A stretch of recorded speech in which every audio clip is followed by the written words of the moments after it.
Welcome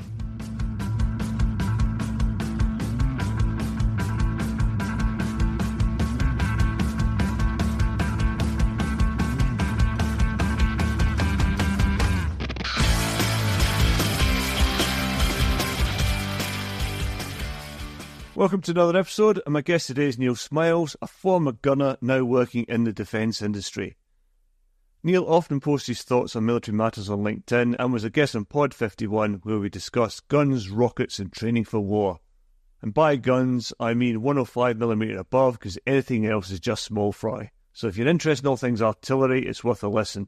Even if you don't, check it out, as Ukraine is proving gunners are still one of the biggest killers on the contemporary battle space. In this episode, we discuss the past, present and future of drones in the British Army and cover the development of artillery OPs in World War II, the pioneering work using drones post-war by the Royal Artillery, Hermes 450 and Watchkeeper, the intelligence, surveillance, target acquisition and reconnaissance process known as ISTAR, which is the activity of equipping forces with information and intelligence to assist in combat roles and other operational duties. This often derives from linked information networks which improve upon situational awareness. Also, where drones currently operate in this space, and more importantly, where they perhaps should operate, should the Royal Artillery operate a system such as Watchkeeper? We finish off with drones in Ukraine and the future of drones in the British Army. Finally, it'd be great if you could rate the podcast on Spotify or iTunes or wherever you get your podcast from, as this helps me know how we're doing and if the content is hitting the mark. If you do like the pod and would like to support it, then you can check out the Buy Me a Coffee link in the show notes, which helps me with ongoing costs such as website hosting. Let's crack on.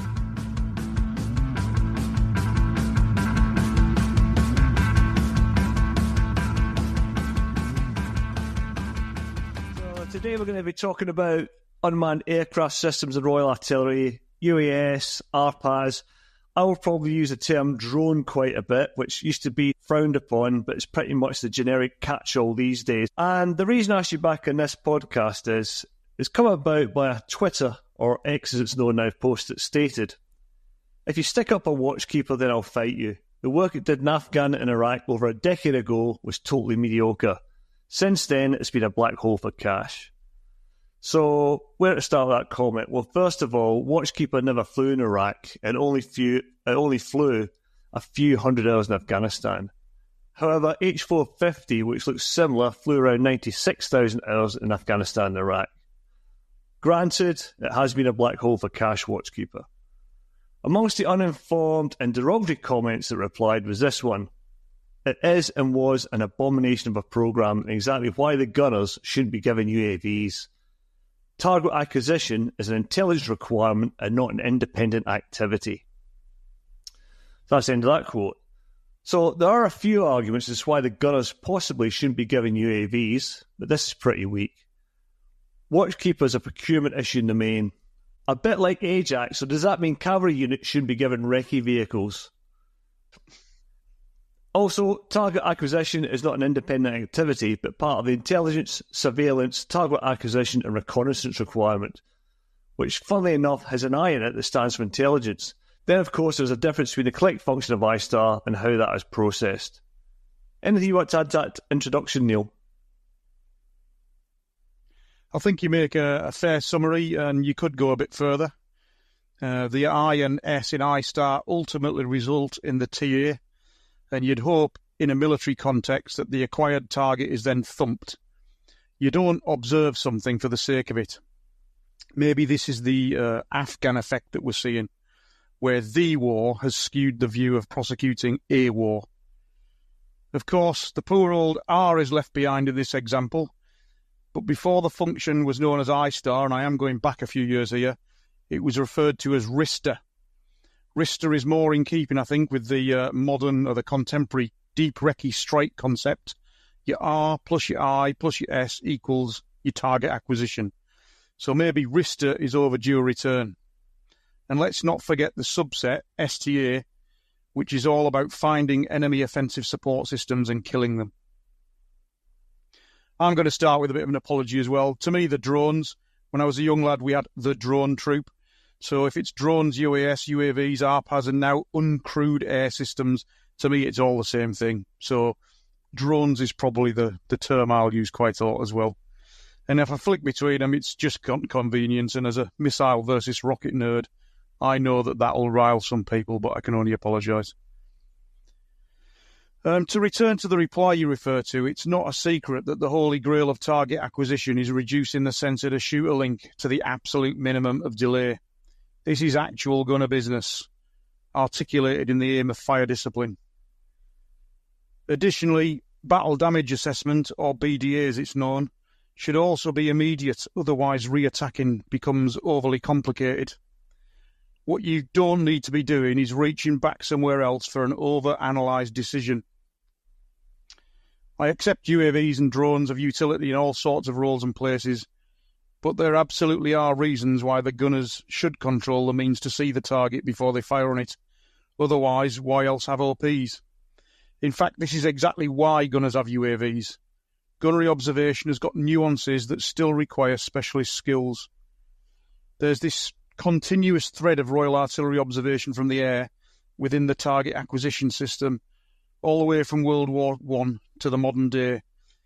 But it did start to unravel a bit when MLRS and Phoenix were decoupled. With this decision, the decline in the airborne sensor-to-shooter chain in the UK began, accelerated by a more general provision of UAV support by the Royal Artillery through systems such as Desert Hawk and Hermes 450 to manoeuvre operations. So, in the end, we got to the point where the war triumphed over a war. You've mentioned that a couple of times now. Do you think that overall, that the Afghanistan war, whilst it probably improved the skills and equipment of soldiers at the infantry level, if you like, the section level, platoon level, company level, and their ability for them to carry out those dismounted operations, do you think it's had an overall detrimental effect on war fighting thinking at the levels above that? I absolutely do. I think the Iraq and Afghan campaigns have probably led the clamour for intelligence specialisation, where drinking straw searches have gradually eroded the skills of target acquisition for offensive support. However, I think, make no mistake about it, on Telic 1, which you were on and I was on, the Royal Artillery Phoenix operators were extremely competent in being sent to find something, seeing elements of it, analysing what they were looking at, widening the search to confirm suspicions, and then bringing in guns, rockets, aircraft, and even talking tanks onto objectives. I do think, having had a couple of chats, that I believe the current Royal Artillery tactical UAV leadership is aiming to rebuild some of these skills. The gunners pioneered the use of drones in the British Army decades before it became everyone's favourite toy, and they basically had the foresight when no one else was interested. Can you give us an overview of drones in the Royal Artillery, Neale? Hopefully a bit of a one. As I was polishing off my notes for this podcast, I found a very good article by Think Defence. I do like some of his articles, which nicely corroborated my recollections, which are 40 years old in some parts, as we've discussed, but had a lot more technical gumph. It also fills in the gaps where I've got no knowledge, mainly in the domain of UK drone development, and I would commend it to your listeners. But you obviously don't want all your listeners heading there now, so hopefully I can fill in some of the Royal Artillery gaps. I only had a brief direct link to UAS, and that was Phoenix, but I did spend my early career in 9-4 Locating Regiment in Celle, then 3-2 Heavy in Dortmund and Larkhill, where drones were an intrinsic organic part of the depth fire system of systems. Within the depth fire general support group Tactical HQ, drone product was key, and by product I mean detailed target information, not images. We're all used to kill TV now. That obviously didn't happen 30, 40 years ago. When I first turned up in 9-4 Locating, on the gate and outside some of the messes were these red SD-1 drones. They were 4-stroke petrol engines, air-cooled, modular in design, and had fixed cameras, which are obviously no longer there outside the mess. And I had no idea at the time, when I first started, of their relevance. But the drone story is a bit longer than that, so what I want to do is take your Twitter commentator back to World War II. In February 1940, a Royal Artillery Major set up an artillery air observation trials flight at Old Sarum with 4 pilots. One of them was RAF, but 3 were gunner officers. They deployed to France during the Phoney War, where they trained with the French artillery. As they were only a trials flight, they were withdrawn to the UK in May 1940 before the fighting in France had started. But partly as a consequence, the RAF's Army Cooperation Command was formed in December 1940. Subsequently, the RAF ordered the trials flight to disband, apparently rejecting the notion of light air-OP aircraft. However, General Sir Alan Brooke interceded and a compromise was made that led to the first air-OP pilot course for artillery officers taking place in October 40. In 1941, the first air-OP squadron, number 651, formed at Andover, and in November 42 it deployed on Operation Torch to Algiers. Now this is a whole squadron, and it's interesting to note that an air-OP squadron at the time consisted of 12 aircraft, 19 Royal Artillery officers, all pilots, 83 Royal Artillery other ranks, and 63 RAF, who were mostly there for maintenance. And this air-OP model was followed by British, Canadian and Polish gunners. Post-World War II, the capability was always viewed as a bit of a ginger stepkid by the RAF proper, so the role was left with the Royal Auxiliary Air Force in 5 squadrons, but it did serve in places like Malaya, Korea and Aden. And then in 1957, there was an Auxiliary Air Force cull, and the ISTAR aircraft and the role transferred to the Army Air Corps, finally going out of service in 1967. It's no coincidence that in the early 1960s, the Royal Artillery started trials with the Northrop radio plane SD-1 Observer, and this is the display drone that I mentioned earlier.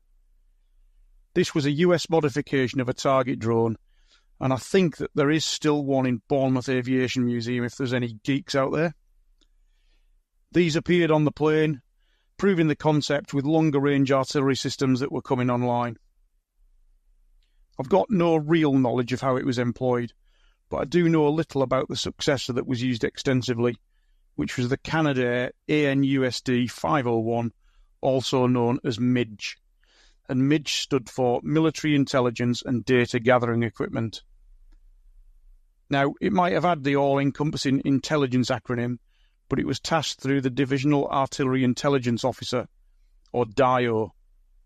Its primary job was to find and confirm hostile batteries, including those located through sound ranging, stay behind OPs, and in some cases symboling mortar locating radar. Even today, the Russians haven't really changed the gun systems they have, or the doctrinally rigid manner in which they operate. So locating, then confirming by drone, and killing by any manner of means, normally artillery, is still a sound concept. Now, 9-4 locating had a couple of launches per drone troop in the locating batteries. There was 3 batteries in 9-4, 5773 and 156, and they primarily supported the Germany-based 1 Div, 4 Div, the 2 forward divisions, and 3 Div. And 2-2 battery, which was an independent battery back in the UK, supported 2 Div. This divisional artillery intelligence setup, including sound ranging and depth reporting on the second echelon by the special OPs, was OPCOM to respective divisions. But from an artillery tactical tasking point of view, it was at direct support to the General Support Group guns of 5 and 9-4 heavy regiments, 9-4 later becoming the nucleus of 3-2 heavy. Reports from Cymbeline mortar locating radar troops sat outside of this arrangement, though their replacement, Cobra, was conceived to be very much part of it.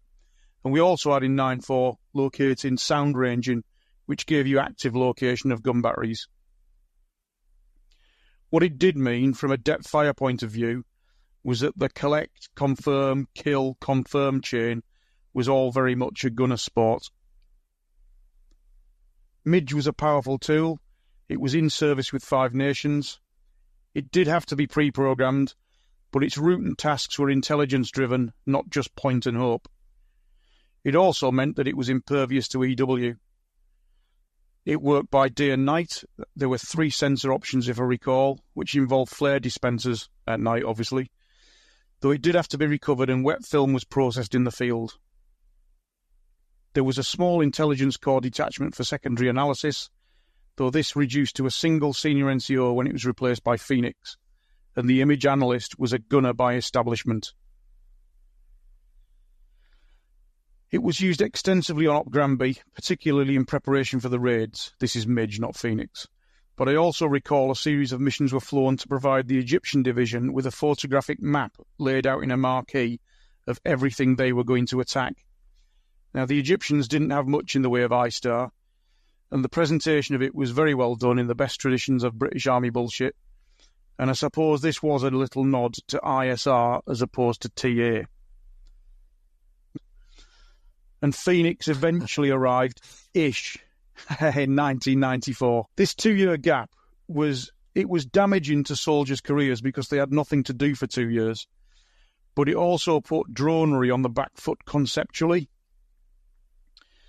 It became lost a little bit, that kind of stuff in the Royal Artillery at the time.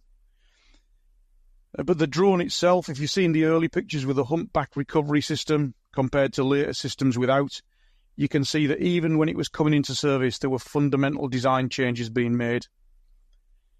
It had a troubled flying record, I think that's a polite way of putting it, but there was no doubt that the product was superb. It was listed as one of the key battle-winning capabilities on Telic 1, and in the Balkans it policed the Serbs, Croats and Bosnians over several years and under more than one flag. Its dubious flying performance, I believe there were about a dozen lost in the Balkans, and there's a 2-2 battery Phoenix, registration Zulu Juliet 384 in the Belgrade Aeronautical Museum, was more than compensated for by the Ticum 2 sensor. And that, incidentally, is not in the Serb Air Force Museum. It's probably sat somewhere in Moscow. It's interesting now that when you look back over time about drone losses in the British Army, it's always been flagged up. But when you see what's happening in Ukraine, a lot of drones, even at the tactical level, are almost considered disposable. Yeah. We have no appetite for risk. We think these are really really expensive systems. That's one of the problems. We've made them really expensive systems. But the whole point of these things is that you're not putting people at risk. So you're accepting that where the thing's going is probably a bit risky. So you should expect attrition. You should expect losses. If you look on the Oryx website, that the confirmed losses are documented, that a lot of these things go down. I mean, yes, we lost some, but we didn't lose people, and we still got information. Mm. Incidentally, with this one particular drone, there were rumours that it was hijacked electronically. I don't know how much credence there was to that, but the fact of the matter is that there's a perfect Phoenix hanging in that museum, and it doesn't have a sensor on it. Read into that what you might. Back to the theme of the question, though. Phoenix shouldn't be looked at in isolation. In the 70s, NATO did some operational analysis on the overmatch achieved by the weight of numbers of Warsaw Pact BM-21, and the result to counter it was MLRS. But in UK service, given the experience of Midge in the Cold War, the British twist on countering BM-21 in 1985, and it was way back then, aimed to put rockets and drones together in the two general support groups for 1div and 4div. And they were going to be connected digitally by Bates, and they were going to link in Cobra. Now, this was ultimately MLRS and Phoenix, but initially, when the reorganisation happened, it was M107 guns and Midge drones. For the non-gunners amongst us, I think we might have covered this on our last podcast, but just give a quick couple of sentences on Bates, mate, because I think that digital system was highly important for the connectivity issue at the time. Yeah, Bates Battlefield Artillery Target Engagement System was a digital system transmitted over analogue radio, so it was in the age of Klansmen. What it aimed to do was automatically process targets that were located. So if Cobra got an active gun battery, it would send a target information splurge across the airwaves to an allotting cell, which would either process it manually or typically automatically send it on down to an MLRS battery or a gun battery, which would then swing into action. The whole point of it being to shorten this sensor-to-shooter link in time, if not necessarily in stages it was communicated.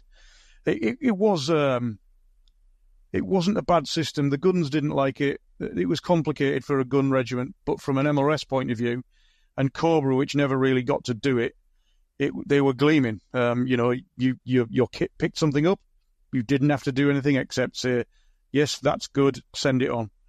And in the MRS end of it, you received a message, it came on your screen, you accepted it, and your launcher swung into action.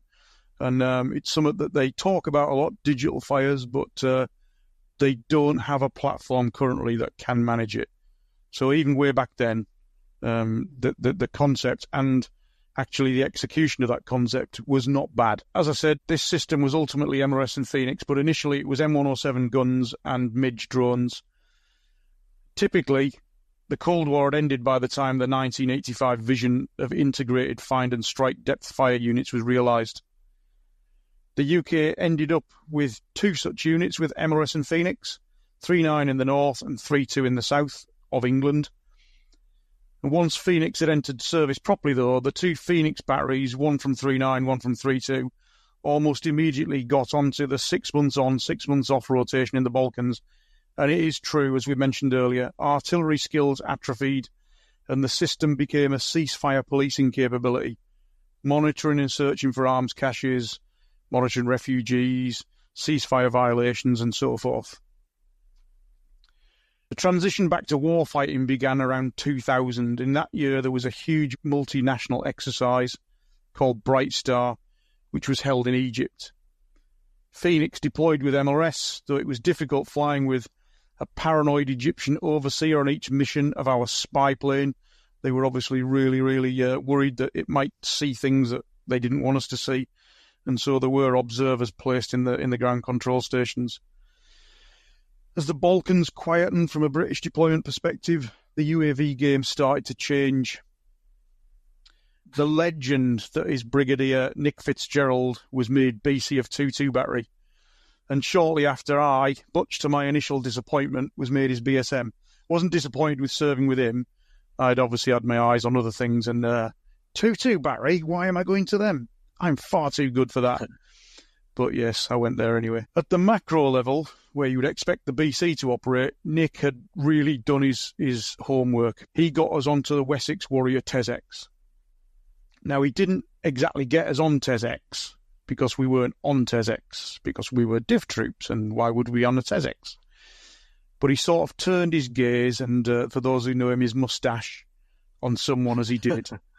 And he sort of suggested that, as I'll be flying above you, but you've got the ground booked, I won't get in the way, and if you wouldn't mind awfully letting us on the briefs, then we can deconflict launch and recovery, and then you get some training and we get some training, and nobody gets in the way of anybody else. And so, yeah, they let us fly on the side of a TES-X. And then he pulled a similar trick about getting into an after-action review. We recorded some footage last night that the battle group might find interesting. I won't interfere.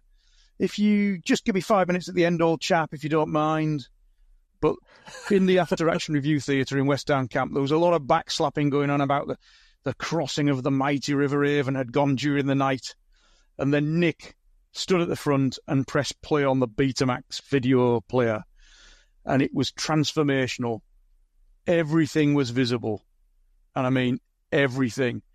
And he stood there, for those of you who know him, he stood there matter-of-factly and pointed out where the bridge layers were, where the engineer recce was, where the flank protection was, where the mortars were, where battle group TAC was.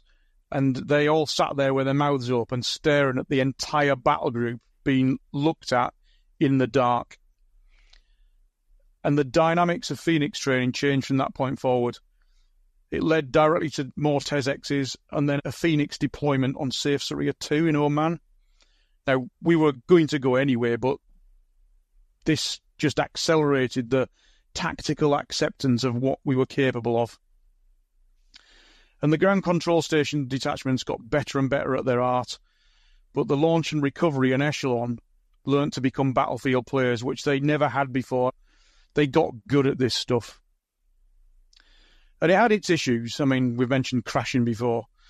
But there were some novel aspects that have definitely become lost in the contemporary ISR-focused In fact, let me rephrase that. They've become lost in the British contemporary ISR-focused UAS world. Catapult launches are tactical. Airstrip launches are not. We did get to the point on the plane, and this was after Telic, where we were poking the launch rail out of wood lines and launching air vehicles. You know, you couldn't see the launcher before the Phoenix pinged out of the wood. Kill TV detracts from direct sensor-to-shooter communication. If the ground control station is capable, nobody needs to see the enemy APC's antenna configuration. If you demonstrate competency to a tank squadron leader, for example, and show him what his objective looks like before his assault, i.e. you know what you're doing, he won't leave an LO to watch TV with you, but instead he'll listen to what you say on his squadron net. He'll let you onto his squadron net. TAC parties are a capability multiplier. We had one huge combined launch and recovery battery on Telic 1, but it served 3 brigade HQs almost concurrently. And I've got this vague recollection that the original Watchkeeper establishment was for 18 TAC parties in Warthogs, and I'm not sure why the numbers have dropped. I can imagine, I can guess, but it was 18 to start with. AFE recognition, or more critically, AFE context, is a lost art. It's funny you should say about AFE recognition, because I totally agree with you. Because back in the stay behind OP days, not only was AFE recognition our high art, if you like, and it just wasn't a case of a picture of a whole vehicle. We would train on imagery obtained by bricksmiths, and it might be a corner of a vehicle poking out a bush. It might be a vehicle with a tarpaulin on a flatbed rail truck, under cam nets, that type of thing. But not only were we training on that, we were training on if you see X, Y, and Z vehicles trundling towards you, what formation were they from? Were they from a motor rifle regiment? Were they a recce element? So not only just seeing these vehicles, and you weren't just relaying that back, you're relaying the fact that these vehicles are probably heading up this type of formation. So it was building a head of steam right from the very beginning. Absolutely. Even at work the other day, we were there was a discussion about 1V13s and 1V14s, and some of the younger lads were, well, what's the difference? What is the difference? And yes, these things do. They tell you things. They tell you things. Absolutely. And all of the image analysts then were gunners, not intelligence corps. We used to have one senior NCO in a Phoenix battery, but the IAs in the GCSs, ground control stations, were gunners, and they knew their stuff. Mission controllers were once authorised observers and are capable of being so again.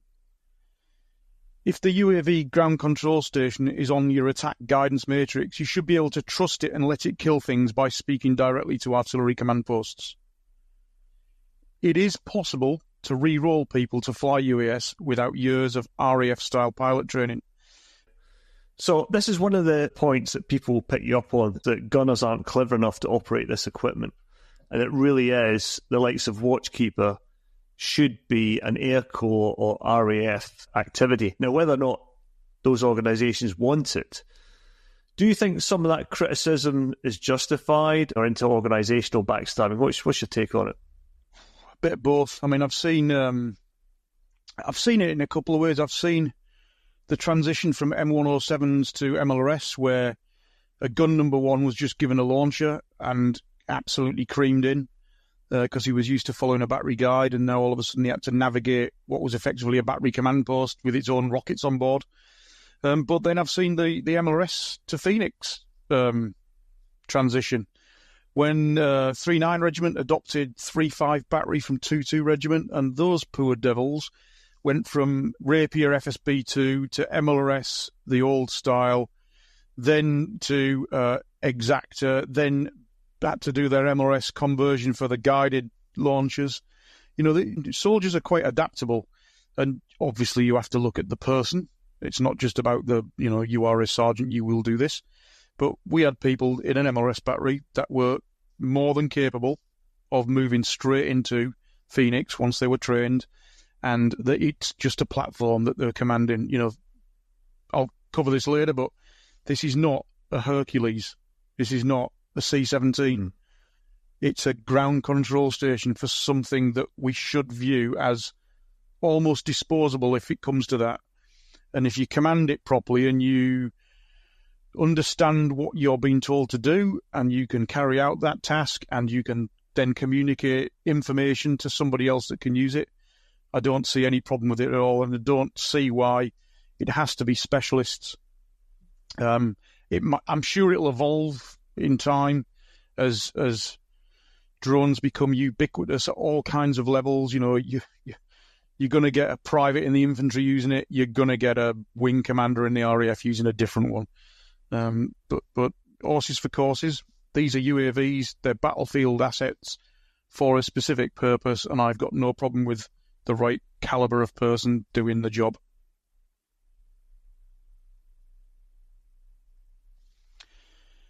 After Safe Syria, Nick's time was up as BC, and unfortunately he had to leave us. And almost at the same time, the split of MRS and Phoenix was put into motion. The fire strikes had happened, and then Iraq reared its head again. Phoenix had a good war, politics and UN resolutions aside. Just before deployment, somebody asked a very modern question. Somebody said, "Are your people competent at calling for fire?" So we had to send one guy onto an FAC course for 5 days. Yes, for all the JTAC prima donnas out there, an FAC course in 5 days. Stand by. Yeah, stand by. Your comments on your podcast, not mine. In theatre, the skills the guys in the ground control station always had but were asked to prove came to good use. They called in 105mm, 155mm, including bomblet, all manner of Allied aircraft, talked tanks onto objectives, and went hunting gun batteries. And this is a good example of the CAT badge benefits and what we were referring to slightly earlier. A chance find of a vehicle towing a trailer was correctly identified by somebody in the back of the GCS as a truck pulling a gun, not a vehicle pulling a trailer. So, zoom in, flick to black hot, flick to white hot, let's have a look at that, which was then tracked, and once other indicators of a gun battery were confirmed, a fire mission was on its way to an AS-90 battery for a bomblet mission. So somebody saw something, sort of as you said about the stay behind OPs looking at things under tarpaulins, recognised kind of what he was looking at, confirmed what he was looking at. Let's find the rest of them. We're not just going to get one. Let it go all the way back to its battery hide, found the echelon, found the CP, found the other guns, and then found a gun battery to deal with them. And so that was an AS-90 battery bomblet mission. Together with 2-9 Commando, one of our ground control stations also sank a freighter that was on the side of the Shatt el Arab waterway. And with the US Air Force, we struck the Ba'ath Party headquarters with a JDAM. And as the insurgency grew, the importance of UAV was cemented. But the pendulum slowly swung from target acquisition to ISR. And the intelligence core IA pool grew, though I believe that I might be right in saying that this is now a pinch point again. So your man on Twitter might want it to go at the int core, but I think image analysts of that flavour are few and far between. The Royal Artillery, though, has gradually forgotten they ever provided IAs, but luckily the current Watchkeeper leadership has got first-hand experience from Telic 1 on that same tour. Didn't we, up until about the 2000s, have a gunner RT intelligence trade? We did. It was a trade in its own right. If I recall correctly, some of the people in what were known as CO's TACs then became Fire Support Coordination Cells. GFCs now, both Battle Group and Brigade. There was always a couple of staff that had done that trade. I think it was a trade that you could start in junior leaders, if I remember correctly. There was a W01 RSMI Targets, who was a career RTINT guy. And these people, their job was to collate reports from Cymbeline, sound ranging, drones, OPs, as they were called then, FOOs, and analyse where the enemy's offensive support was putting in its effort. And from that, you could work out things like boundaries. You could work out what you were facing. And even things like shell crater analysis. Yeah, this was a trade in its own right. It had a purpose, and its purpose was to provide the intelligence to then be able to defeat your enemy's offensive support. I think it was grandly called winning the artillery duel in the old days. Yes, a trade. It's interesting you say about crater analysis there, because I was out on Basra airfield as a contractor, and I remember it was getting spanked by rocket and artillery fire, and even I think mortars as well, quite often. And there was one day I was walking along after a recent strike on the camp, and it was a perfect, almost textbook impact on the runway with that classic pattern that's formed. And I remember being around some of the soldiers there, and nobody knew how to analyse that impact on that runway. But it was classic. I remembered how to do it. I knew you could see the direction, and you could have taken the measurements precisely, and it would have given you a lot of information. But that had been lost as well, even back then. And it was combined with information from listening posts, which we had with radars, and advanced posts, which we had with sound ranging. There was a large chunk of the gunners that was dedicated to finding out where the enemy's guns were. The step change in capability from Phoenix to Hermes 450 was huge. And despite this, Hermes 450 achieved, as we said earlier, 96,000 flying hours approximately in Afghanistan and Iraq. Yes, there were several AVs written off and much flack directed at the airmanship of the people flying them. But do you think that criticism was justified? I think we have already touched on that slightly, but I'd just like you to expand on what your thoughts there, Neale. In short, no, I don't think it is justified. I mean, there's a seesaw of risk versus likelihood that's got to be balanced. Currently, the Watchkeeper fleet has a loss of 13% with the figures that were bought and the ones that have been lost. My immediate answer is, well, so what? But the problem is, so money. And this is where, what are UAVs for? You know, risk it, lose it, versus what they cost becomes a problem. I think Watchkeeper, depending where you get your figures from, it costs between £5 and £6 million per aircraft. And there are plenty of other alarming figures when operating costs are looked at. But if we park money for a moment, though, and just look at why UAV to justify the criticism or not, a UAV, a drone, an RPAS, provides you with the ability to risk equipment in an environment where you won't risk people, but are supposedly prepared to lose equipment, if you follow my drift. And don't forget that in the army, we recruit soldiers, not pilots. And I was a soldier, so I can say this. We recruit soldiers from the early school leavers pool. But we put degree-qualified Typhoon pilots through an extensive mill to let them go up, dilly up, up. So if you recruit soldiers from that group of the population, then you're going to get soldiers. You're not going to get degree-qualified pilots. If you want near zero attrition or an astronomically expensive UAV, and couching that against the fact that Watchkeeper costs £6 million a pop, then I think it's time to move it all to the RAF and build a whole organisation to service it. Unfortunately, despite the best efforts of some, the roles that drones fulfil for the army are the dirty land-focused tasks. In Iraq, there was the famous didn't see the terminal incident in January 2008.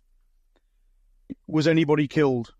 The damage to the terminal was described in the report as superficial, yet the naval gazing for zero risk is constant. And if you look on, I say the web, if you look on the web, if you look on Facebook, I think I saw it, you'll find Tim Wilson, who was a former BC of 2-2 battery, kicking the remains of a midge off the road with a burgomaster of the local village. You know, the thing, it was a rocket. It had come down and crashed on a road. They kicked it off the road and the traffic kept moving. I think another aspect to these incidents involving drones that you've been referring to there is a lot of people only see the end result, i.e. the drone crashing into the runway or crashing into the air terminal. They probably don't see, and I'm not saying, I don't have any idea what happened behind these, I can't recall, but they don't see the fact that there's landing limitations for these aircraft.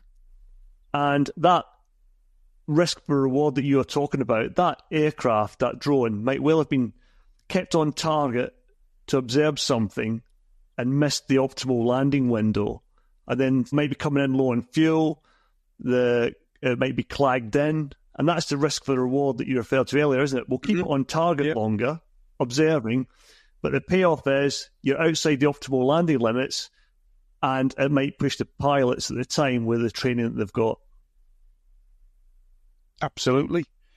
Your drone stocks will suffer from higher attrition rates than manned aircraft, and we should be absolutely fine with that.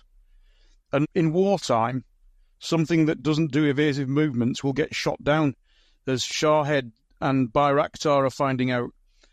And if they're not as technically capable as an Airbus, then they're going to occasionally fall out of the sky or pile in on landing. And as you say, there could be a million reasons for why that landing became difficult. In peacetime, the CAA has basically said that anything under 250 grams isn't a risk to life, so have at it. But still, it's not easy to get all of the permission ducks in a row to use the small drones. The real risk small drones have is their imagery getting out. But aside from frowning on Chinese DJI drones, the effort into securing the imagery is light touch. If I've got any criticism here, it's that we've turned a generation of UAV operators into pilots, or as near as damn it, and I'm pretty sure that's the term that they use now, pilots. The net result? They can't recognise targets or call for fire. I've talked about Watchkeeper with a number of people at different podcasts, and I said about Watchkeeper that it's 20 years probably down the line from when it was first thought of, and it's probably 20 years out of date, and that is hugely costly in a world now where most drones are seen as disposable. Firstly, would you agree with my take on that? And secondly, what's your take on Watchkeeper as a project? I do agree with your take on that. If I've got any sort of sympathy with that Twitter comment, it's not that the artillery shouldn't use drones, it's that they probably shouldn't buy them. And anybody will agree with you that Phoenix and Watchkeeper are probably two really good examples of how not to bring something into service. And as a taxpayer, I question the sanity of ploughing on with it. I mean, what do they say about the definition of insanity, doing the same thing over and over and expecting different results? Watchkeeper undoubtedly is not value for money. But then, neither's having an aircraft carrier without a catapult on it, a fleet of only 148 Challenger 3, picking Ajax over CV-90 when the rest of NATO's gone for CV-90, buying a special rifle for 4 battalions. But I digress, there are lots of examples of procurement gone wrong. But Watchkeeper, it's not our proudest moment as a project. But that said, I think the Royal Artillery should probably be proud of being responsible for evolving military unmanned ISTAR, or from now on I'm going to call it RISTA. And it was people other than me that did it. I joined the unmanned party late, and I left it early. The Ukraine war is viewed as a drone war, but actually 5.7, 7.3, Q, 2.2, 156 batteries, they were proving this concept operationally since the 60s, before the current generation moved on to Hermes 450. And were doing some fairly innovative locating.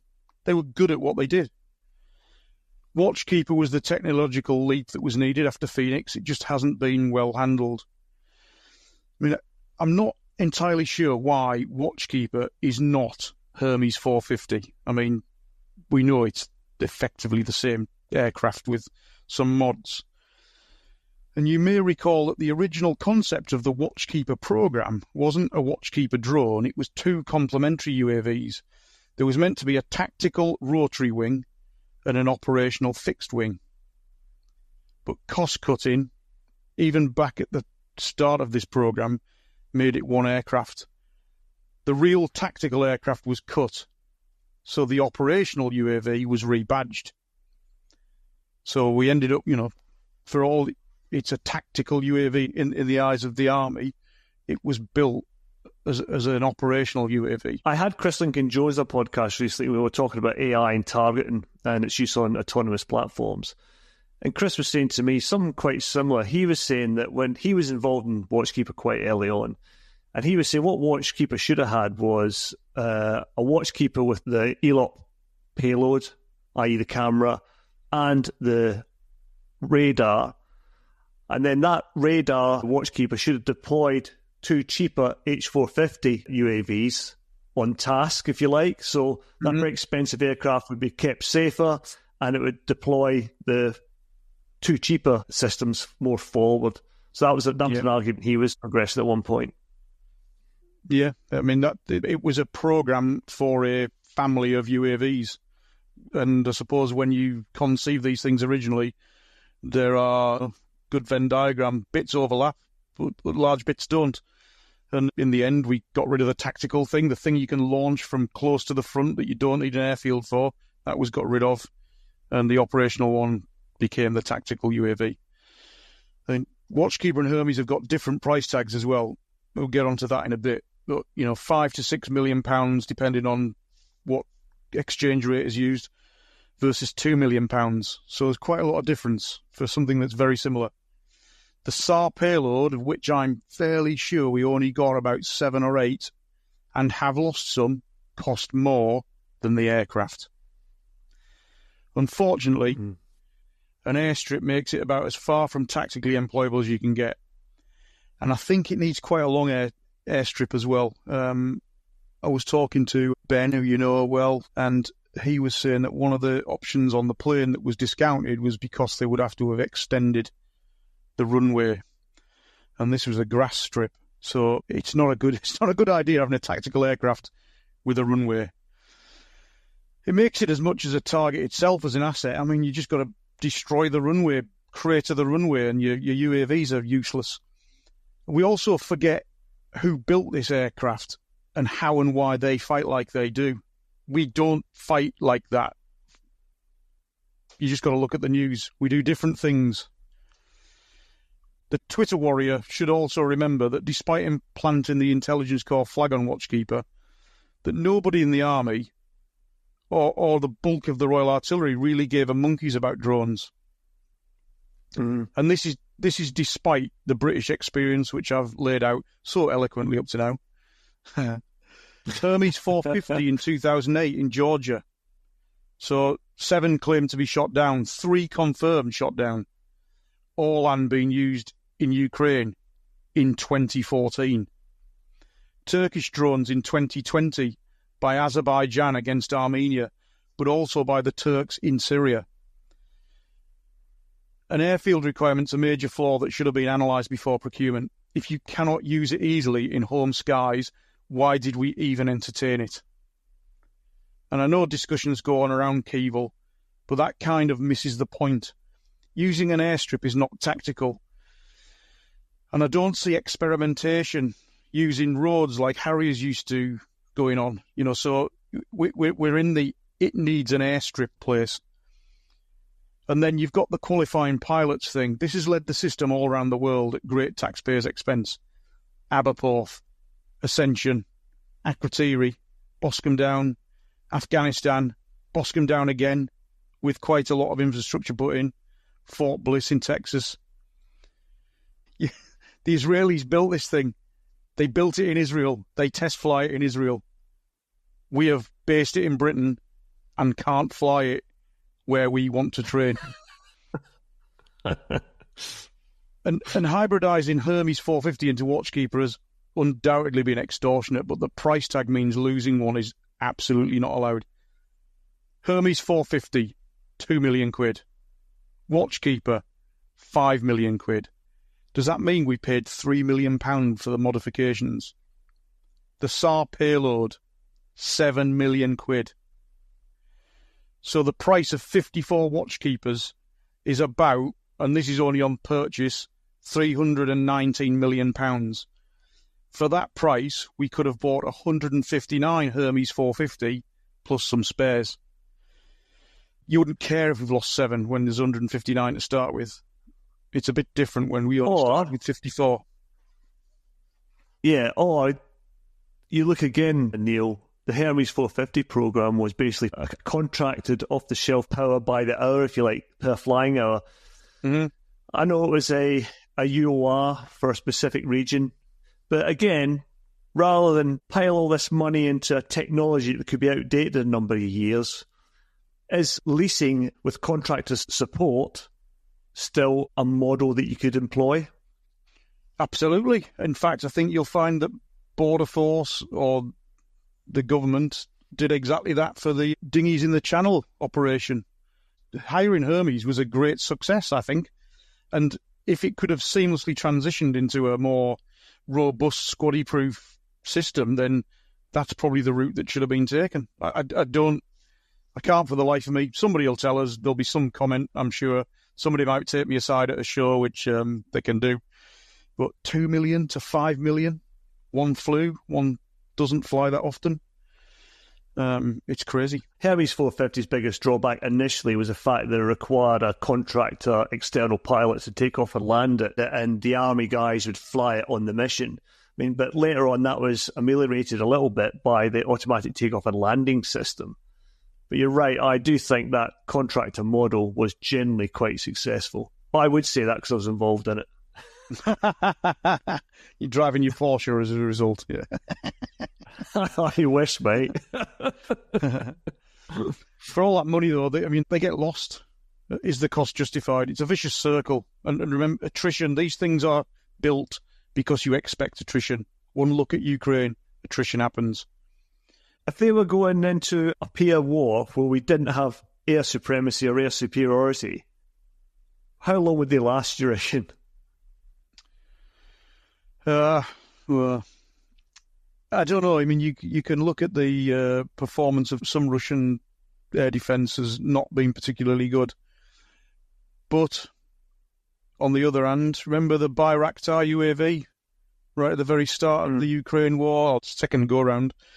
They were lauded as the thing that stopped the Russians getting to places. You don't see them anymore, and you don't see them because there's quite a lot shot down. If you look on the Oryx website, I think there's 20-odd that have gone. These things, if they're low and slow, they get shot down.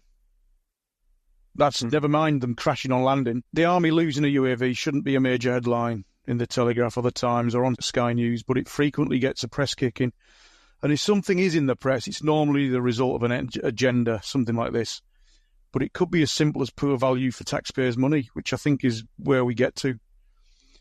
It definitely suffers from what was originally a practical decision: lose the tactical UAV, rebrand the operational platform. But I do think that if the UAV operator has a gunner cap badge, it's natural that gunners want to retain ownership. And remember, soldiers have got career qualifications that they have to think about. You know, people join the ranks, they do a job, they get trained, they get higher and higher in that role. But the officer cohort don't stay in role. You know, they pop in, they pop out. And in some cases, you could say, well, maybe it's because they're not professional UAVers that we have a problem. But it is a gunner capability.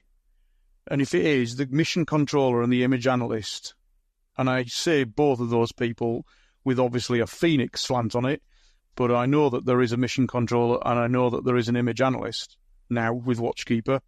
They should be able to direct offensive support in their sleep. But one flaw is that I think I'm correct in saying that the requirement for the original pair of platforms didn't include the fall of shot capability on the operational level drone. Phoenix had one, so you clicked on your target, you clicked on the first adjusting round, and then when Bates came along, it would send automatically a correction to a gun battery. I don't think that exists. I'm fairly sure it doesn't exist on the Watchkeeper we have, but it's got a laser designator. Consequently, it's probably better suited for ISR, and payloads are fitted according to the needs of the mission, one of which is a post-flight only payload, the SAR. So we're actually back in the realms of Midge, where one of them requires the aircraft to come back and its information to be post-processed. And then just sticking slightly to the theme of software, I'm also fairly sure it's on Windows XP still, which isn't exactly cyber compliant in this day and age. But finally, it's the pilot that is the tail that's wagged the dog for some time. And I do despair that quite a lot of folk forget that a Watchkeeper has got one job: to carry ISTAR payloads and provide product. And if you don't want to quote me on that, that's something that Nick Fitzgerald used to say a lot. It's an ISTAR payload carrier. It's there to provide product. It doesn't exist to fly. It's the mistake people make about artillery guns. The weapon is not the AS-90 or the Archer. The weapon is the round that hits the target, isn't it? Yeah, absolutely. I think there are moves to correct this. I was speaking to people recently. There is a move to regain their tactical edge. But the airmanship genie is out of the bottle, and it might be too fat and bloated to go back in it unless somebody becomes very pragmatic very quickly. So why are we having this debate about intelligence versus artillery? Well, basically, it's a binary fight between target acquisition and intelligence, surveillance, reconnaissance by someone in Twitter who may be a little bit blinkered, but he's also likely a UK taxpayer too. But that said, and I'm not a doctrine ninja by any means, I'll leave that up to Neale, I have some misgivings about the general understanding of the tactical and operational Venn diagram and the lack of appreciation of time and timeliness in relation to this. So what's your thoughts, Neale? Well, in the last couple of weeks, more than one officer from a variety of cap badges have said to me, Neale, what you need to understand is that Watchkeeper's an ISR platform, and it just so happens to be operated by gunners, and it works up to div, while 3.2's remit with smaller UAVs is the brigade and battle group fight, and that's where target acquisition belongs. I mean, that's fine, but a UAV doesn't just fly around looking for stuff. Its use will be tied to an area of interest with a specific purpose in mind. Now, its mission could be to look in a box and search for evidence of the enemy's vanguard. You were talking about, recognising certain key signature equipment. And this is definitely ISR space. And what the gunner mission controller has to do then is he's got a remit to watch for these signs, then report what's observed. But to do that, they need to be tactically savvy. However, it's just as likely that the mission might be to hunt for a BM-30 rocket launcher in a particular area. This is going to end up at the target acquisition end of the scale. It's still a division-level task, but it now comes with a kill it right now tag. The BM-30 has been deployed doctrinally. It's 20 to 30 kilometres behind the Flet, the forward line of enemy troops.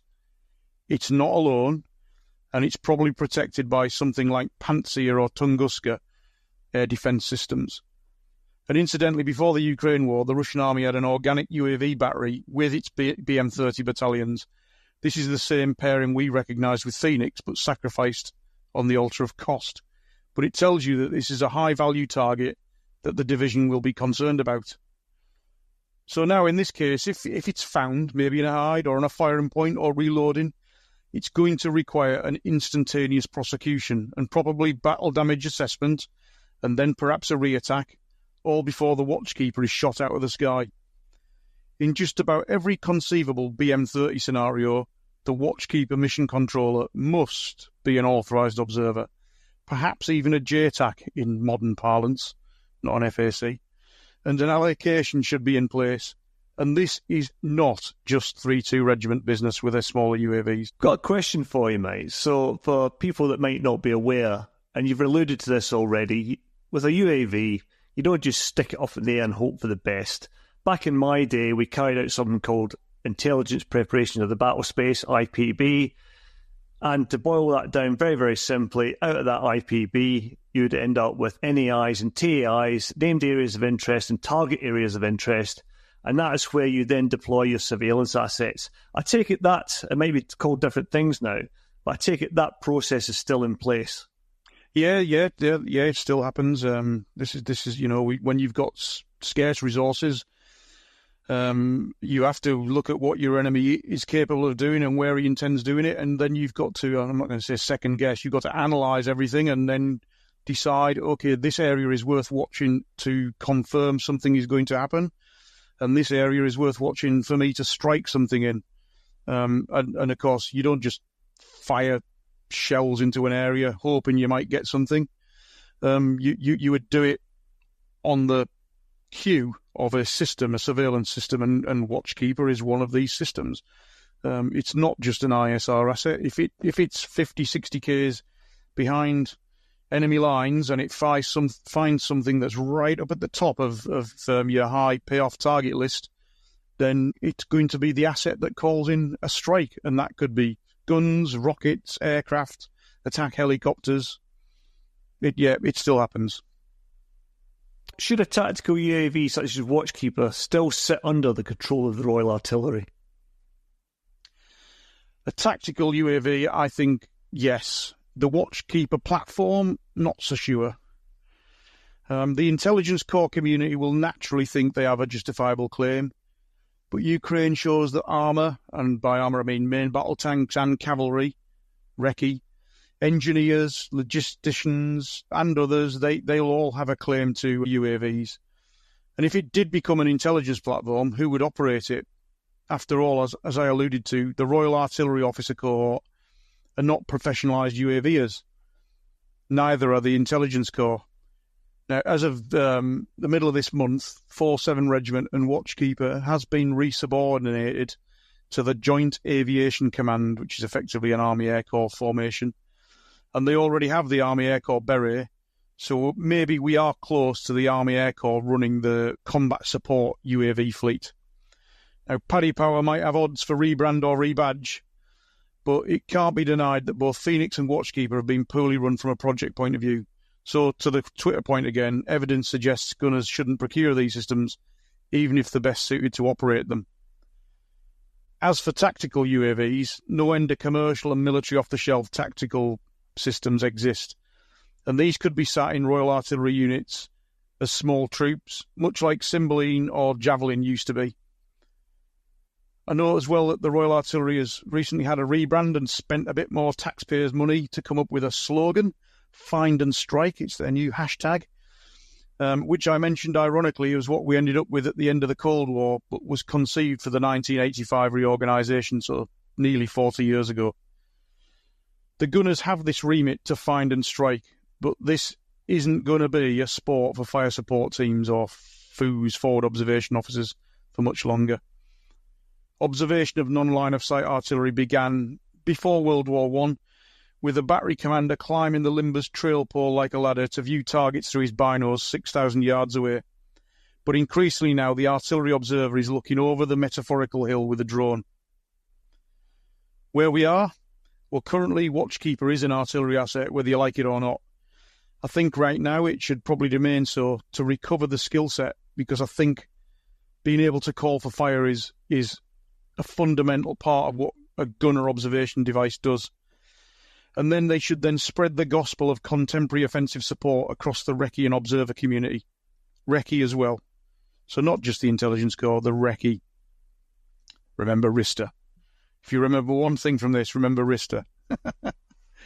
The same could be said for the 3-2. To get that across. Yeah. I'm gonna trademark it. The same could be said for the 3-2 type systems at Killer. And I'd lump them all together. 4732, doesn't matter. Professional UAV people should be authorised observers, not ISR payload carriers. Where we should be going?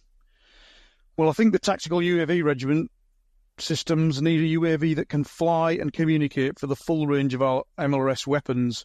That's currently 80-odd Ks. It will soon go out to 300 Ks with ATACMS, and treaty limitations for that kind of missile are 499. So, you need to have a system that can fly and communicate for that range. If you need to target something, then you should be able to do it. I think they should be in the same unit, and I'm talking here about hybridising 3rd RHA, 26, 101, the reserves, and 47. They should be operated by gunners. The training burden should be to operate a UAV, not fly an F-35. And to get it in the air, certainly not a strip. The 3-2 regiment systems need the same approach for gun regiments, but probably with a combination of rotary and fixed wing. Carrying a variety of sensors, including airborne STA. There are systems out there like sound ranging in the sky. And perhaps maybe a hunter-killer UAV troop using systems such as Warmate. If you Google Warmate, it's a Polish system, very capable. Returning to the Watchkeeper platform, though, it might have been the only aircraft to be fielded from the original concept, but it's equipped from a payload perspective to provide information, and that's probably operational. I hope we can view it as a transitional UAV now, but the truth is, if we went to war right this second, it's going to predominantly fly ISR tasks. And in my view, that's an Army Air Corps task for an Intelligence Corps purpose. A really interesting take on it there, mate. I'm sure it'll hopefully stimulate some discussion. And if anybody wants to give us feedback on our social media, any questions, fire them on social media and I'll get them across to Neale. Is the use of drones in Ukraine as transformative as it would appear, in your opinion? I think from a mass perspective, it's definitely transformative. There was a Prime Minister in the 30s, Stanley Baldwin, who had a famous quote, "The bomber will always get through." I think what we're seeing now is the drone will always get through. And every day you see online videos of drones being used, videoed by other drones, where you can see second and third drones in the same shot, also monitoring, distracting, doing their deception sort of flight to let the guy with the RPG strapped to his get through to knock the tank out. But I think from a use case point of view, maybe not as much, with one or two exceptions. I mean, we have to remember that when we had Phoenix on operations, we were doing exactly what you see happening now, with the exception of attacking things. That's generally been looked at as an American sport, attacking from a UAV. But if you remember before the Ukraine war in 2020, Azerbaijan effectively beat the Armenian ground forces with drones. So they invested in loads of those Bayraktar drones from Turkey, and they hammered Armenian ground forces who were postured to fight tanks and anti-tank weapons, tank behind in a scrape with a bund built around it, and yet it'd be a drone from above that would drop something straight through the top. But two areas stand out for me in Ukraine, and I'm sure they do for everybody else. First-person view weaponization, where you're almost getting gamers in combats in cellars flying low-cost drones with an old RPG warhead on it into tanks, APCs, bunkers, groups of soldiers, through windows into what the Russian probably thought was a safe space to make a cup of coffee. That's definitely transformational. And the other area is propaganda. Because you're seeing both sides surgically destroying tanks and getting at infantry cover, using multiple platforms to shepherd in an FPV weapon, but you're seeing this online. And I think that any video on Twitter of a drone flying into a tank or an Israeli watchtower has been sanctioned for release. Make no mistake about it. You know, there's a reason why the Ukrainians fill the internet with T-90s getting their turrets blown off, and it's to put the willies up the Russians, make them less willing to fight and drive their tank out of the wood line. And where things are definitely being done differently is the emancipation of drones. This is something that we are very slowly getting to grips with. When you see a single Ukrainian mortar putting a DJI up along the gun target line and adjusting their own fall of shot, you cannot argue with it. They're almost on sentry with a mortar. It is transformational.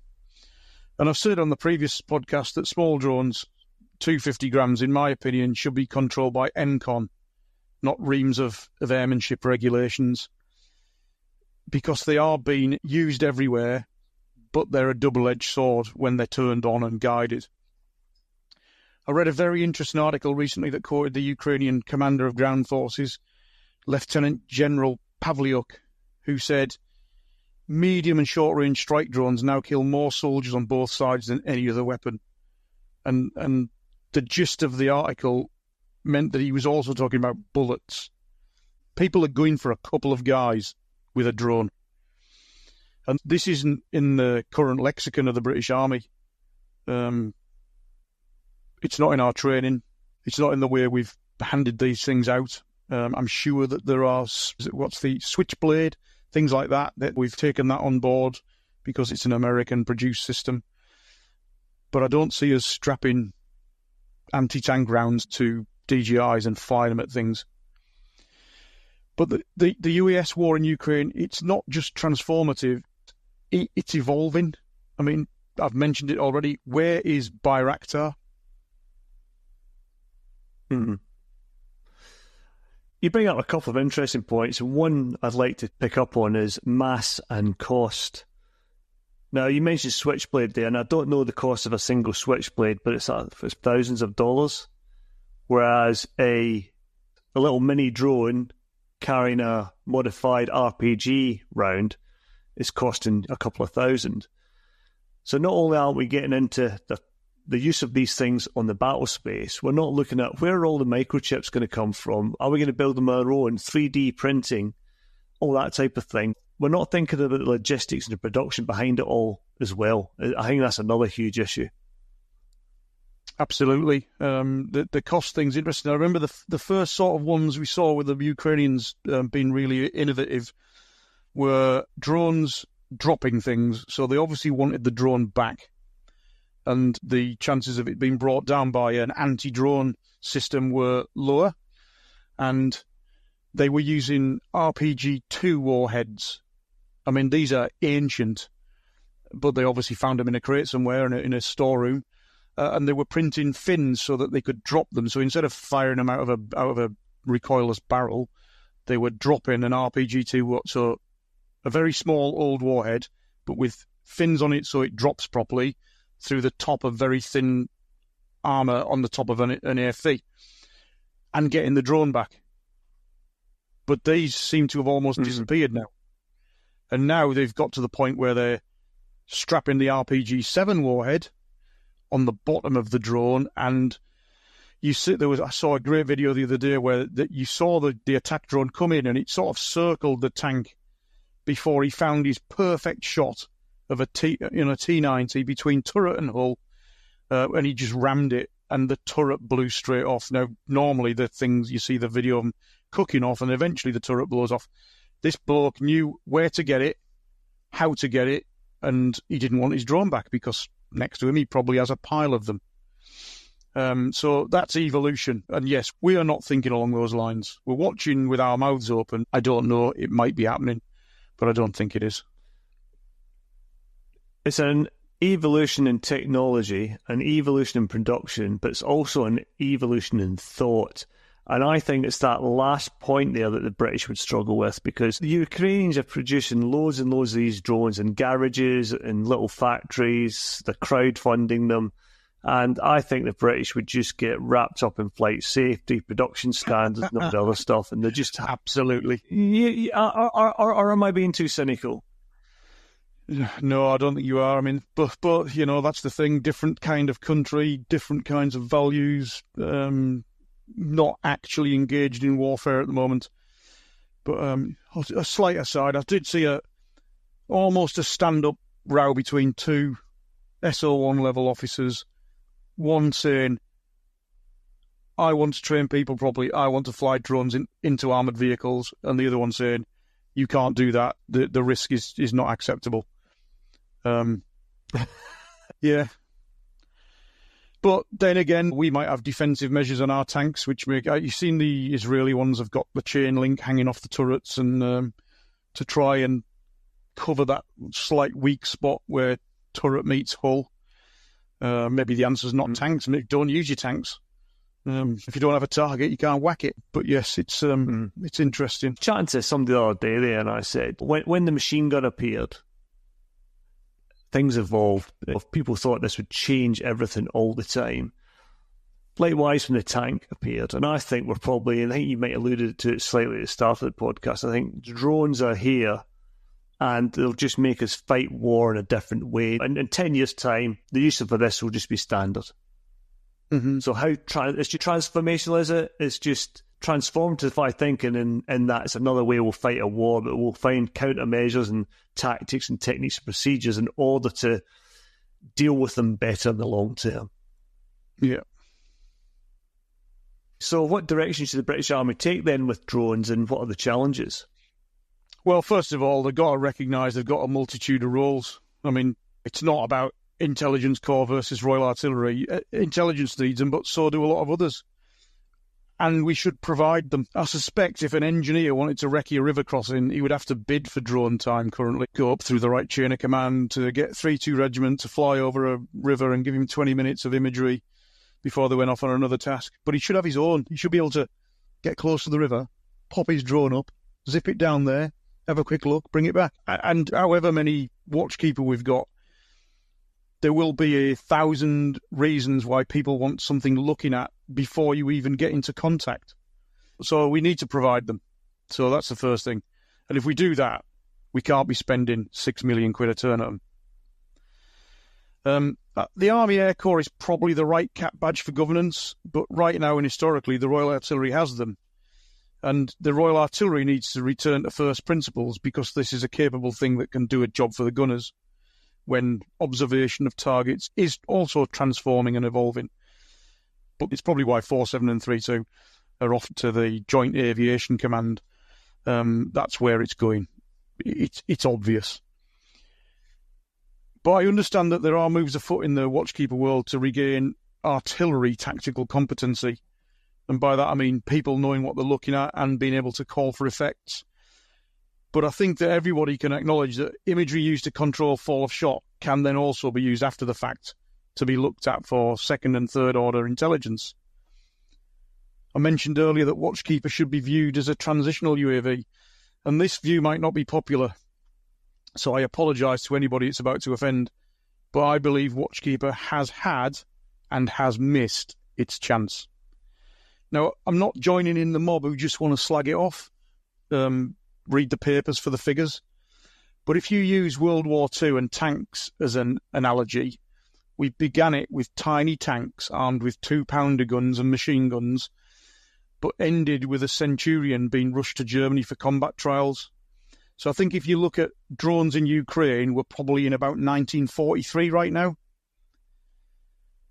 And our adversaries have got evolutionary experience on both using drones and been on the receiving end of them in all of their forms. So remember Bayraktar, I've mentioned it a few times, the UAV that helped stop the invasion in 2022. It's probably patrolling the Belarusian border now. Why? Because it gets shot down. And if you look on Oryx, 24, I think, to date, confirmed. MQ-9 Reaper, the American do-everything drone, 4 shot down by the Houthis in the last 6 months. It's low, slow and vulnerable when you have any form of GBAD. Shahhead drones, the famous Iranian things that are causing chaos, or were causing chaos. What they're actually doing now is just diminishing stocks of anti-aircraft ammunition. But most nights the Ukrainians shoot most of the ones that are launched down with searchlights and Dushkas. Hermes 450, the Israelis have lost some. Russia is confirmed as having shot 3 down in Georgia in 2008 and claimed 7. So if you've got a low, slow, expensive drone that flies at 16,000 feet max and only goes to 150 Ks, but I don't think it's ever actually done that, it'd be hard-pressed flying through 100 Ks of air-defended airspace, no matter how poorly Russian systems are performing. Ukraine, according to Oryx, has lost 352 drones so far. So maybe we should return to MIDGE-type drones by program a task, fly it in radio silence, and only send in products when it's on the way home, goes through a gate in the sky or something like that, or even lands back at wherever it was sent from. If the ISR task is to loiter over a named area of interest, I don't think the remaining 87% of the 54 we bought will last too long. Likewise, if it's going to prosecute an attack on a BM-30, then the detachment had best be pretty slick at their call for fire and get rounds in the air before their UAV gets shot down. And using the tank analogy again, where the trade-off is mobility, firepower and protection, then the RISTA tactical and operational level drones need a sweet spot that's based around cheap, numerous and undetectable. Industry should be looking to provide affordable, simple-to-operate platforms with software doing the heavy lifting. Army operators should not be held to the same training regime as a transatlantic pilot. But the real challenge is Big T training. I think the Army and the whole training establishment cannot get out of their own way. I mean, speaking commercially, it's exasperating. Risk always seems to turn off activities that are common on the Ukrainian battlefield. But remember my comment about the CAA and 250-gram drones? Not viewed as a risk by the CAA. There are some fairly simple commercial and technical solutions, but the organisations that contract training are operating on a bit of an out-of-date model. I don't know about out-of-date, except can't keep up model. Things are changing fast. So frustratingly, it's almost impossible to get them past the multiple layers of the multiple assessors of risk. And I accept that there are some risks, but if you really want to keep people safe when they go to war, then they have to train against these systems and with these systems. And our opposition are not bound by these restrictions, and they're becoming more experienced by the day. Drone use is evolving, but our drone training is niche and it's not ubiquitous. Remember the quote by General Pavliuk, drones are spotting targets, dropping mortar bombs, flying into tanks. How many tanks can we field? Never mind how many Watchkeeper. If it's 148 Challenger 3, how many drones is that going to take? They're killing small volumes of soldiers constantly. Neither threat is accurately represented in training. Training where it happens also tends to be focused on low-level ISTAR, but mainly on protection from the threat, which is fine. But the protection is focused on the range of a small arm, not air defence. Ground-based air defence suffers from the same niche problems all of the single capability units do, in that they don't take part in our biggest tactical events. This means the competency carrot is always out of reach. And I accept that new electronic systems are coming online and lasers, and you might have to do that in the middle of the Mojave Desert, purely from an emissions point of view. But it's not beyond the wit of man to fly larger platforms as a threat and use existing detection systems to integrate with battle groups. You know, we have got drone systems in 2 regiments. We have got ADAD and radars in 2 regiments. Let's start putting them together when there are battle groups on the plane. On training events, drones that are being used by both training audience and training staff are at the small end of the scale, but the real danger comes from being spotted by something you can't see. You know, these all-land drones are apparently in this sweet spot of height, noise, size, radar cross-section, and they're not buzzing around on the edge of a woodblock on the plane.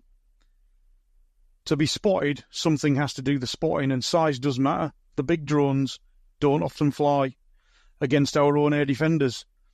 So even if you're Royal Artillery or Inc. Corps, you need context to use the drone, you need threats to try and pick up your drone, you need to counter the drone threat.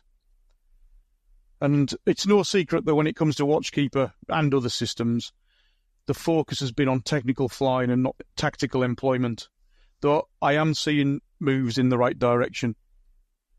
Incidentally, from my perspective, this training pairing of drones and air defence must happen. It shouldn't be something that needs to be talked about much.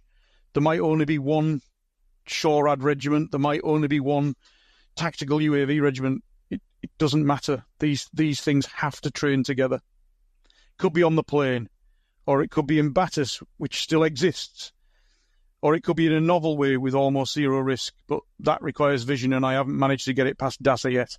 I am still trying. The bigger systems need to regain tactical competence and nous, as does air defence.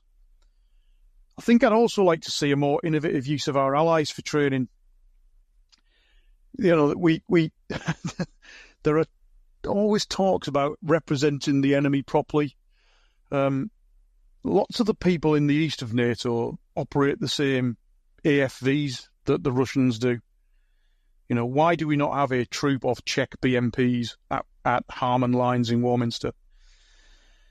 And we do a lot of our training in the USA. Why don't we get our Eastern NATO allies who fly more frequently with cheaper airframes onto Salisbury Plain training area? You've then got somebody who isn't quite thinking like you, looking for you, a threat to you, to be detected by you. In training, it is time that all of the instrumentation providers are asked to have a fleet of drones available for use that can be integrated with the whole technical wrap. There are reasons why you can't take data off operational drones. So let's have a fleet of drones that gets decided on, that Saab use, Cubic use, Ravenswood use on all of our training areas, and provide that threat and that technical wrap. I accept somebody's got to be the arbiter of cost, and money's not endless, but Watchkeeper costs a fortune. It doesn't need competition, it doesn't need a special contract, it should be an immediate uplift. This is value for money, and it would be effective for trading. In my day job, we were first paid to fly commercial drones on an exercise in 2017, and that was at our suggestion. But still, we're going round buoys to take the three strands of this task forward. To return to your question, though, the direction the Army and the Royal Artillery needs to head in is threefold. 1. Accept that Watchkeeper is the generational means of airborne observation and target acquisition. It is. Turning authorised observation off was an Afghan measure for practical pilot training reasons, but it's withered to a point where it's damaging the force effectiveness. Turn it back on for 3.2 and 4.7 and all gun and mortar observers. 2. Stop buying extortionate aircraft from huge primes and start buying close-to-home produced drones and invest in tethers and payloads from the UK and Europe. Accept that they're disposable. We get our hexacopters from a small company called Clogworks in Yorkshire. They're more capable than many I've seen. Tech Ever, I think they're an Anglo-Portuguese company, did most of the heavy lifting on the dinghy spotting in the Channel, despite the famous oil painting. At the small end of the scale, you've got UAV Tech, British, Atlas, Lithuanian. These have credibility. There are others. Instead of buying into prime product lines, buy into COTS-MOT systems, commercial off-the-shelf, military off-the-shelf, from those on the borders of NATO, such as Estonia, Latvia, Lithuania, Czech Republic, and Poland. Necessity is the mother of invention, and those that feel threatened are innovating like maniacs. I talked to a guy in the Polish unmanned air authority regularly, and they are streets ahead of us. You are going to lose lots of drones, so buy lots more. 3. The MAA and training policy belongs to the MOD and the Army. Start treating drones as emitters and less like an Airbus, and emancipate their use. I accept the direction of travel is towards the Army Air Corps, and with the recent resubordination, it's probably the first step. They already have the berets on. I'm not entirely sure why the nettle isn't grasped now. CAP badge is less important than performance, but currently the two main providers are still Royal Artillery, and I see no reason to give that up now, but they should both be sprinting towards tactical competence. I accept too that the UAV we call tactical is actually more suited to be operational, but that's an accident of the programme to replace Phoenix. Organisationally, the moral of the story, in my opinion, is to package your capabilities together so that the sensor-to-shooter link is minimal, be this at platoon level to a 60mm mortar or corps level to ATACMS. This is the principle that led to the AROP being artillery assets in their Oyster aircraft, and the principle still has merit. In the regular Royal Artillery, we've got 2 155, 3 105, 2 MLRS, 1 V Shorad, 1 STA and 2 UAV regiments plus Sky Sabre. Our gun regiments have organic FST, which is time limited now drones are here. Give Sky Sabre to the RAF, let the Army Air Corps fly high-altitude ground surveillance platforms such as NATO's RQ-4D, which is also called Phoenix, and then reorganise the Royal Artillery into 9 multidisciplinary units that find, strike and protect in one connected domain, which has always been known as offensive support. So, mate, that's been a real great summary of the past, present, and what you think the future should be for drones in the, I'll call it the British Army at the minute, but also in the Royal Artillery. And you've been on the podcast before, so there's no Desert Island Dits today. But is there a book you're reading at the minute that you could recommend to listeners? Yeah, I've just read a paperback which hasn't been out too long, and it's called First to Fight, The Polish War in 1939 by Roger Moorhouse. And it explains in really good, clear detail why the Poles are arming themselves like crazy now. The reality of the Russian part in the German invasion, then the Russian part in the Russian invasion of Poland. Some of the ethnic tensions that still exist, but unfortunately, it tells you in spades how Britain and France let them down. But really interesting because to us in the west of Europe, you know, September 1939 was the bit that kicked it off. But it was an interesting story in its own right. I think people don't remember or don't know that I think, if I remember, something like 20% of the Polish population died in the war. It's really high. Hugely.